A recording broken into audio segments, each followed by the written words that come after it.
Assalamualaikum warahmatullahi wabarakatuh kepada Sir Azrul. Pada pagi ini grup kami ingin membentangkan tentang hak keistimewaan orang Melayu.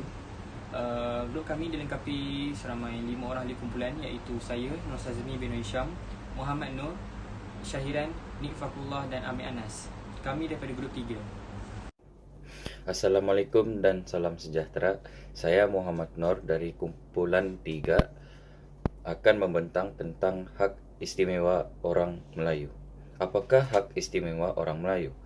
Hak istimewa orang Melayu adalah hak yang telah dipersetujui oleh para pemimpin dahulu yang telah diberikan kepada orang Melayu sebagai cagaran atau gantian kepada kesediaan rakyat Melayu di tanah Melayu untuk menerima etnik India dan Cina bagi berkongsi kehidupan di tanah Melayu secara bersama.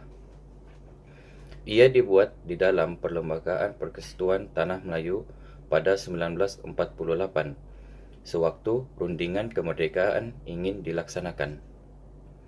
Hak ini dipindah bagi melindungi orang Melayu kerana pada waktu itu orang Melayu tidak mahu menerima kehadiran kaum India dan Cina sebagai rakyat di tanah Melayu. Keadaan ini akan menyukarkan proses kemerdekaan pada masa itu kerana masing-masing ingin menegakkan hak kaum sendiri. Perlembagaan Malaysia memberikan tanggungjawab kepada Yang di-Pertuan Agong menjaga kedudukan keistimewaan orang Melayu dan penduduk asal Malaysia, di mana secara kumpulannya dirujuk sebagai Bumi Putera. Ia juga merujuk tentang kuota kemasukan ke dalam perkhidmatan awam, beasiswa dan pendidikan awam. Ia juga biasanya dianggap sebagai sebahagian daripada kontrak sosial dan biasanya dikatakan sebagai pertahanan secara sah bagi ketuanan Melayu, di mana menguatkan lagi kepercayaan orang Melayu bahawa mereka adalah penduduk asal Malaysia.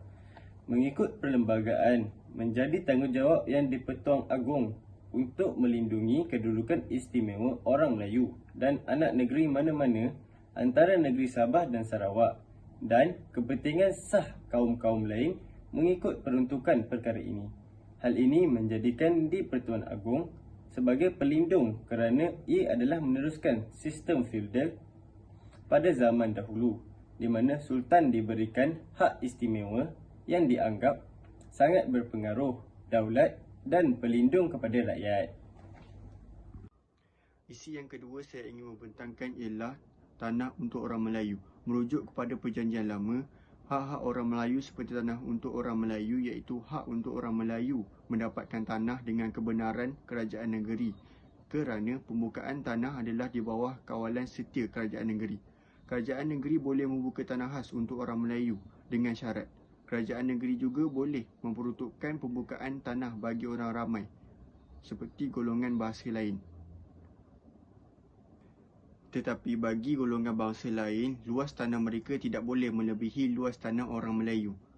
Selain itu, peruntukan beasiswa atau bantuan yang lebih banyak untuk kepada penuntut-penuntut Melayu daripada penuntut-penuntut bukan Melayu. Dilihat juga dari segi bantuan ekonomi yang perlu mengikut peraturan yang dibuat bagi membolehkan orang Melayu mendapat lesen-lesen atau kebenaran tertentu. Seterusnya, isi yang kedua ialah jawatan dalam kerajaan. Jawatan dalam kerajaan bermaksud jawatan-jawatan kanan dalam kerajaan Persekutuan Tanah Melayu mestilah diperuntukkan pada nisbah yang tertentu untuk orang Melayu dan orang bukan Melayu.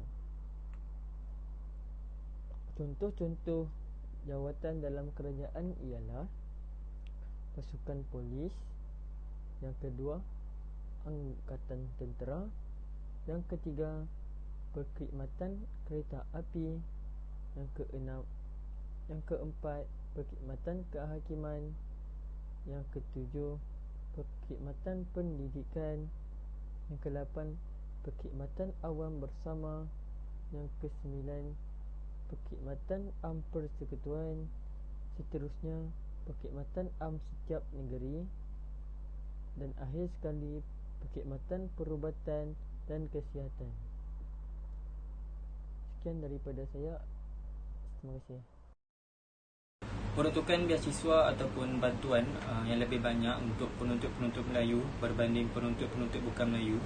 Hal ini kerana untuk mengelakkan orang Melayu tertinggal di dalam bidang pembelajaran terhadap pendidikan orang Melayu. Kerana pendidikan orang Melayu adalah penting bagi mendapatkan pembelaan terhadap hak dalam pendidikan orang Melayu. Antara peruntukan ataupun perkara yang perlu dilakukan untuk memastikan orang Melayu ini terus bergiat dalam bidang akademik adalah dengan kemasukan anak-anak Melayu ke universiti.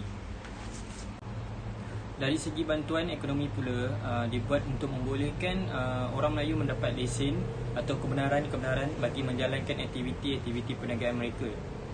Sejurus dengan itu, kebenaran tersebut serba sikit memberikan mereka untuk menjalankan aktiviti perniagaan dan meningkatkan ekonomi negara dan meningkatkan ekonomi keluarga mereka sendiri. Selain itu, walaupun orang-orang Melayu ini membentuk kumpulan yang majoriti di kawasan penduduk Malaysia, terdapat beberapa kekurangan iaitu penguasaan ekonomi mereka tidak setara dengan kedudukan mereka tersebut. Assalamualaikum warahmatullahi wabarakatuh. Saya Amir bin Anas dari Seksyen 64. Tajuk grup saya ialah Hak Istimewa Orang Melayu.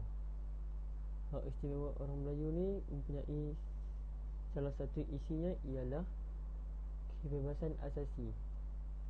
Kebebasan asasi ini bermaksud kebebasan asasi seseorang individu telah diperuntukkan dalam bahagian-bahagian perlembagaan persekutuan. Perkara-perkara kebebasan asasi adalah seperti berikut. Contohnya, kebebasan diri. Yang kedua, keabdian dan kerja paksa. Yang ketiga, keselamatan di sisi undang-undang. Yang keempat, larangan buang negeri dan kebebasan bergerak. Yang ketujuh, kebebasan bercakap, berhimpun dan menubuhkan persekutuan. Yang kedelapan, kebebasan beragama. Yang kesembilan, keselamatan dalam pelajaran. Seterusnya, hak untuk berharta. Dan akhir sekali, perlindungan daripada undang-undang jenayah yang berkuat kuasa kebelakangan dan perbicaraan berulang.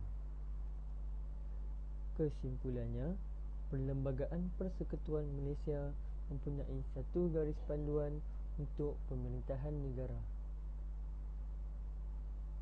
Tanpa pemerintahan, sistem pemerintahan dan kawalan sukar dilaksanakan.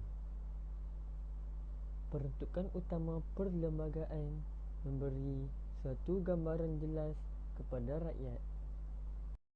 Bahasa kebangsaan ialah bahasa Melayu dan hendaklah dalam tulisan yang diperuntukkan melalui undang-undang oleh Parlimen dengan syarat bahawa tiada seorang pun boleh dilarang atau dihalang daripada menggunakan atau daripada mengajar atau belajar apa-apa bahasa lain dari kerajaan negeri untuk memelihara dan meneruskan penggunaan dan pengajian bahasa mana-mana kaum lain di dalam persekutuan. Seterusnya, bahasa kebangsaan merupakan sebuah bahasa yang melambangkan identiti kebangsaan sesuatu bangsa atau negara secara unik.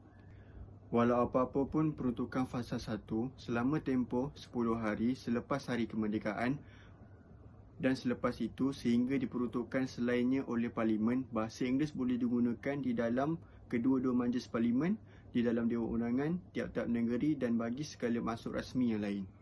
Selain itu, walau apa-apa pun peruntukan fasa 1 selama tempoh 10 hari selepas hari merdeka dan selepas itu sehingga diperuntukkan oleh Parlimen, teks sahih segala rang undang-undang yang hendak dibawa atau pindaan kepadanya yang hendak dicadangkan di dalam mana-mana majlis Parlimen dan segala akta Parlimen dan segala perundangan subsidiari yang dikeluarkan oleh Kerajaan Persekutuan hendaklah dalam bahasa Inggeris. Bahasa Melayu dijadikan bahasa kebangsaan adalah kerana kedudukan dan peranan bahasa Melayu sebagai lingua franca di alam Melayu ataupun Nusantara sejak berabad-abad lamanya. Persefahaman menjadikan bahasa Melayu sebagai bahasa juga tidak perlu merisaukan kaum kerana penggunaan bahasa ibunda masing-masing tidak disekat malah dijamin oleh perlembagaan. Untuk pengetahuan kita semua, bahasa kebangsaan ataupun bahasa Melayu telah menjadi bahasa rasmi di Malaysia pada tahun 1968. Agama Islam adalah agama persekutuan, tetapi agama lain boleh diamalkan dengan aman dan damai di mana-mana bahagian persekutuan.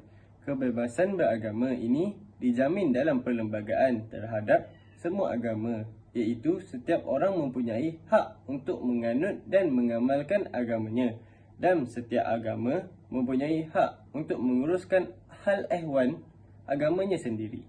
Oleh sebab Islam diterima sebagai agama bagi persekutuan, pihak kerajaan sama ada kerajaan persekutuan atau negeri mempunyai kebebasan, kuasa dan keistimewaan untuk menubuhkan atau menyelenggara atau membantu penubuhan institusi Islam dan melaksanakan ajaran dalam agama Islam, serta mengeluarkan perbelanjaan yang diperlukan. Untuk tujuan itu, perkara ini menunjukkan bahawa Islam telah diterima sebagai agama persekutuan sejak zaman Kesultanan Melayu Melaka sehinggalah zaman penjajahan British. Di negeri-negeri Melayu sebelum penjajahan, penggunaan undang-undang Islam telah dilaksanakan dan diiktiraf oleh penjajah British. Kesimpulannya, sebagai rakyat Malaysia yang hidup aman dan sejahtera, kita tidak seharusnya menjadi rakyat yang sangat sombong dan ego dengan pencapaian yang telah kita capai dan miliki sekarang. Bagai kacang melupakan kulit kerana keselesaan dengan kehidupan sekarang. Keamanan yang kita nikmati kini adalah kerana pengorbanan pemimpin serta masyarakat yang hidup pada zaman dahulu. Kita melihat negara-negara lain yang berperang dan hampir tergadai negara sendiri seperti Iran, Iraq dan juga Afghanistan. Dan jangan kerana perkara kecil ini, negara kita akan merasai kehidupan dalam keadaan tidak aman. Banyak perkara yang lebih penting patut kita kisahkan seperti globalisasi yang semakin menghakis budaya bangsa Malaysia, di mana ia dilihat sebagai satu penjajahan bentuk baru yang telah dilakukan oleh negara barat bagi menjajah kita secara mentaliti biarpun bukan secara fizikal. Perkara begini patut kita risaukan kerana ia mampu untuk menggugat kestabilan dan keharmonian negara Malaysia, juga ia tidak dibendung. Sekian, terima kasih.